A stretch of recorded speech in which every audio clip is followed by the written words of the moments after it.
আসসালামু আলাইকুম। এখন আমরা কথা বলবো জবের ছাতু নিয়ে। আমরা অনেকে আছি জবের ছাতু সম্পর্কে জানি, কিন্তু অবহেলা করে এই খাবারটি গ্রহণ করি না। কিংবা অনেকে আছে জবের ছাতু কি সেটিই জানি না।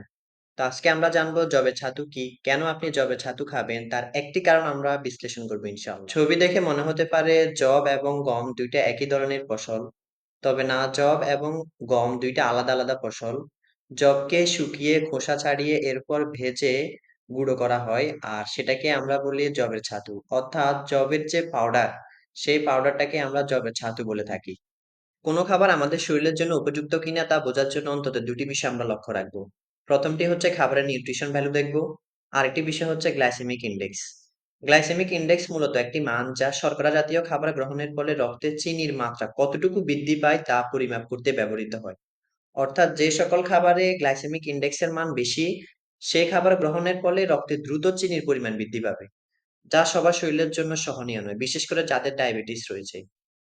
যেমন সাদা চালের ভাতে জিআই এর মান বা গ্লাইসেমিক ইনডেক্স এর মান হচ্ছে 73, যা খুবই বেশি। এই জিআই এর মান ৭০ থেকে বেশি হলে ডায়াবেটিস রোগীর জন্য হুমকি স্বরূপ। আর জিআই এর মান ৫৫ বা তার কম হলে সে খাবারকে আমরা নিরাপদ ধরা হয় বা নিরাপদ বলে থাকি। বার্লি এর জিআই এর মান হচ্ছে মাত্র ৩০, যা খুবই নিরাপদ। এজন্য ডায়াবেটিস রোগীরা ডাক্তারের পরামর্শ অনুযায়ী যবের ছাতু খেতে পারেন। তো এত সব উপকারী দিক থাকার পরেও কেন আমরা এই যবের ছাতুকে অবহেলা করি? ছোট বড় সবার উচিত সুস্বাদু এবং পুষ্টিকর এই জবের ছাতু গ্রহণ করা।